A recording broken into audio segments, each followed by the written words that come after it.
Sound क्या होता है कि भाई हमारे तरफ जो है कई तरह के साउंड हो रहे हैं। जैसे जैसे ये स्केल रख रहे हैं ना, रूलर, ये भी एक तरह का साउंड है। और कोयल बोल रही है, कौवा बोल रहा है, बच्चे चिल्ला रहे हैं ना, ये भी एक तरह का साउंड है ना। तो साउंड जो है नॉन लिविंग थिंग भी निकालती हैं और लिविंग थिंग भी निकालती हैं, जानदार चीज़ें भी निकालती हैं और बेजान चीज़ें भी निकालती हैं। लेकिन अगर हम कॉपी पे यूँ कर रहे हैं तो इसकी आवाज़ अलग आ रही है, इसी तरह हम स्केल पे कर रहे हैं तो इसकी आवाज़ अलग आ रही है, मेज़ पे कर रहे हैं सबकी आवाज़ अलग अलग आ रही है। तो क्या मसला है कि सबकी आवाज़ अलग अलग कैसे आ रही है, क्यों होता है ऐसा?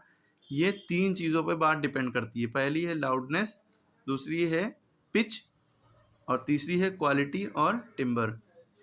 लाउडनेस, पिच, क्वालिटी और टिम्बर। देखिए सीटी की आवाज़ आ रही है, ये भी थोड़ी सी अलग है, और हम बोल रहे हैं तो आवाज़ अलग है। लड़की बोलेगी तो आवाज़ अलग होगी, बच्चा बोलेगा तो आवाज़ अलग होगी, है ना। कोई बूढ़ा आदमी बोलेगा तो आवाज़ अलग होगी, यंग बोलेगा तो आवाज़ अलग होगी, है ना। समझ में आ रही बात? कोई पैदल चलेगा नंगे पैर तो आवाज़ अलग अलग होगी, चप्पल पहन के चलेगा आवाज़ अलग होगी, जूते पहन के चलेगा आवाज़ अलग होगी, है ना। खड़ाइयों पहन के चलेगा आवाज़ अलग होगी। समझ में आ रही बात? पंखा चलेगा तो उसकी आवाज़ अलग होगी, एसी चलेगी उसकी आवाज़ अलग होगी, कूलर चलेगा उसकी आवाज़ अलग होगी, है ना।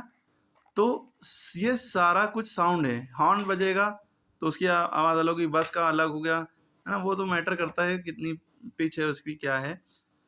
तो ये सारी बातें हैं साउंड के बारे में। साउंड को नापते कितने हैं, किस में है, डेसिबल में, डीबी, है ना। लाउडनेस जो उसकी है वो डेसिबल में नापी जाती है, ठीक है। अब इसके बारे में थोड़ा समझ लेते हैं। पहली बात, साउंड ट्रैवल कैसे करता है भाई। ये हम बोल रहे हैं, ये इंसान है ना, ये बोल रहा है कोई इंसान, ये इसका मुंह है, यहाँ से कोई शब्द बोले ना, कुछ भी बोला, कोई भी बात बोली, मान लो उसने आई स्पीक, उसने कहा मैं बोलता हूँ, है ना। तो यहाँ पे किसी का कान होगा, क्या होगा, किसी का कान होगा। तो ये यहाँ से यहाँ तक की दूरी मान लो 5 मीटर है। कितनी है, 5 मीटर। 5 मीटर कितनी हुई, आप 3 कदम चलते हैं तो लगभग 1 मीटर होता है, ऐसे समझ सकते हैं, ठीक है। 2 या 3 कदम चलेंगे, 2.5 कदम, 1 मीटर, तो 5 मीटर जोड़ लिए, ठीक है। इतनी दूर में खड़ा है। आप अगर फुसफुसा के बोलेंगे मर्मरिंग साउंड में तो यहाँ तक थोड़ी सी बहुत मुश्किल है पहुँचना, है ना। थोड़ा ऐसे बोलेंगे जैसे बात कर रहे हैं, पढ़ा रहे हैं, इस तरह से आवाज़ यहाँ तक जाएगी। लेकिन जाएगी कैसे, जब यहाँ से यहाँ तक आवाज़ जाएगी तो पता है क्यों पहुँच जाती है, क्यों पहुँच जाती है, इसके पीछे का रीज़न है कि यहाँ पे बहुत सारे एयर पार्टिकल हैं, यहाँ पे भी भरी हुई है हवा, भरी हुई है हवा, क्या है, भरी हुई है हवा, हवाई हवा है ना। इसके पार्टिकल हैं जो कि हमें दिखाई नहीं दे रहे ना। तो हमने बोला आई स्पीक, तो ये इसके कान तक जा रहा है। एक पार्टिकल ये है, इसको जूम कर लिया माइक्रो को, ये हमें दिखाई तो नहीं देता लेकिन हमने जूम करके बता रहे हैं। दूसरा पार्टिकल ये है, तीसरा पार्टिकल मान लीजिए, बहुत सारे पार्टिकल लाखों करोड़ों हवा में, एयर में, है ना। तो होता कैसे, आवाज़ एक कान से दूसरे कान तक पहुंचती कैसे, ये हम बता रहे हैं।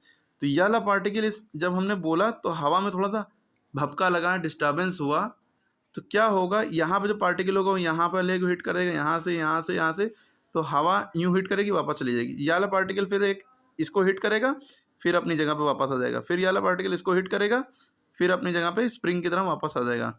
यूँ इसको हिट किया वापस आ गया, यूँ हिट किया वापस आ गया, यूँ हिट किया वापस आ गया, फिर ये कान तक पहुँच गया। तो ये जो हवा थी, एयर, इसने क्या किया, एक मीडियम का काम किया।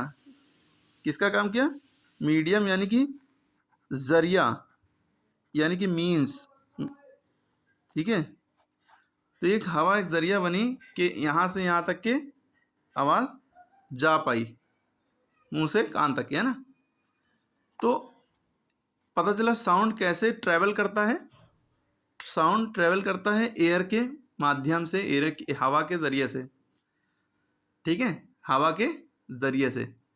तो क्या खाली हवा के ज़रिए से ही ट्रैवल करता है, नहीं। साउंड पानी के अंदर भी ट्रैवल करता है। पानी के अंदर आप कुछ इको लगा दिए, कुछ भी करा दिए तो वहाँ भी आवाज़ आएगी, ठीक है। और साउंड सॉलिड में भी ट्रैवल करता है। जैसे ये रेलवे ट्रैक है ना, ये रेलवे ट्रैक है और इस पर ट्रेन आ रही है ना, बहुत दूर से ट्रेन आ रही है ना भाई। यहाँ पे ट्रेन तो आ रही है, कैसी खतरनाक ट्रेन होगी, चलिए आप बना लीजिएगा। ट्रेन आ रही है, लेकिन हम यहाँ पे ट्रेन जब आ रही है हमें दिखाई नहीं दे रही है, यूँ ट्रैक यूँ मुड़ा हुआ है और हम यहाँ पे खड़े हैं, है ना। तो ये ट्रेन अभी 10 किलोमीटर दूर है या 5 किलोमीटर दूर है, ठीक है। हम पता लगा सकते हैं कि ट्रेन आ रही है कि नहीं आ रही है। पुराने ज़माने के लोग इस पर कान अपना जो है कहाँ पे रखते थे, रेल की पटरी पे कान लगा के सुनते थे। अगर ये वाइब्रेट हो रही होती है, झंझनाहट हो रही होगी इसमें, या हल्की सी वाइब्रेशन हो रही होगी, या थोड़ी सी आवाज़ आ रही होगी घनघनाने की, तो समझ जाते थे कि ट्रेन आ रही है, अभी क्रॉस ना करो, है ना। तो इससे ये पता चला कि जो है साउंड हमारा ये लोहे में यानी कि एयर के अलावा सॉलिड में भी ट्रैवल कर सकता है ना। ये ट्रैक जो है लोहे के है ना, इसमें भी ट्रैवल कर सकता है। तो साउंड यहाँ से एक ट्रैवल कैसे करता है, एक तो चीज़ पता चली, साउंड सॉलिड में भी ट्रैवल करता है, सॉलिड यानी ठोस चीज़ में भी ट्रैवल करता है। और यहाँ से पता चला साउंड एयर में ट्रैवल करता है ना, और लिक्विड में भी है ना ट्रैवल करता है, ये भी पता होना चाहिए। लेकिन अब आपसे पूछा जाए कि सबसे तेज़ किस में आवाज़ पहुँचेगी, कोई हवा में बोले, कोई सॉलिड में बोले, मतलब ट्रेन जैसे इस पर चल रही है, या कोई और तरीका हो, या कोई पानी में बोले। तो बहुत से लोग कहेंगे एयर में, लेकिन ये बात गलत है। इसका सही आंसर है सॉलिड, याद रखिएगा। देखिए 5 किलोमीटर दूर ट्रेन है, लेकिन हमें सुनाई दे गया, पता चल गया। लेकिन ये 5 मीटर है, अब ये 50 मीटर कर दें खाली तो हमें नहीं सुनाई देगा। 50 मीटर क्या 10-15 मीटर भी करो, बोलेंगे उतनी आवाज़ से, लेकिन सुनाई नहीं देगा, ठीक है। तो इससे पता चला साउंड बहुत तेज़ ट्रैवल करता है सॉलिड में। एयर में साउंड की रफ्तार होती है 332 मीटर पर सेकेंड, एक सेकेंड में 332 मीटर तक जा सकता है। इसी तरह लाइट जो होती है, लाइट रोशनी, सूरज से रोशनी आती है, उसकी रफ्तार होती है 1 सेकंड में 3 लाख किलोमीटर दूर तक जा सकती है। या अगर मीटर पर सेकंड में बात करें तो 30 करोड़ मीटर दूर तक जा सकती है। उसका फॉर्मूला होता है 3 × 10⁸ मीटर पर सेकंड। ये लाइट की रफ्तार होती है। साउंड की रफ्तार होती है 332 मीटर पर सेकंड, 332 मीटर पर सेकंड एयर में। सॉलिड में ज़्यादा होती है, सॉलिड में सबसे तेज़ ट्रैवल करता है। तो हम यहाँ लिख सकते हैं sound travel fastest in solid, fastest in solid. फिर उसके बाद लिक्विड में, सॉलिड से धीरे लिक्विड में, फिर उससे धीरे एयर यानी कि गैस कह सकते हैं एयर में। लेकिन क्या वैक्यूम में साउंड ट्रैवल करता है? VACWM, वैक्यूम की स्पेलिंग VACWM भी होती है, VACCUM भी होती है, लेकिन VACUM ही नहीं होती है, ई नहीं लगता कभी भी, ठीक है। तो क्या वैक्यूम में ट्रैवल कर सकता है? वैक्यूम मतलब जहाँ पे एयर ना हो, नो एयर, जहाँ से कोई भी एयर ना हो, कोई भी पार्टिकल ना हो वहाँ पे। तो हमें तो पता चला भाई साउंड जो होता है वो एयर में ही ट्रैवल करेगा, या सॉलिड या लिक्विड या एयर, है ना। लेकिन जहाँ पे वैक्यूम हो, वैक्यूम का मतलब आप कहाँ पे, ये आदमी अब कहाँ पे चला गया, मून के ऊपर। कहाँ पे चला गया? मून के ऊपर, है ना।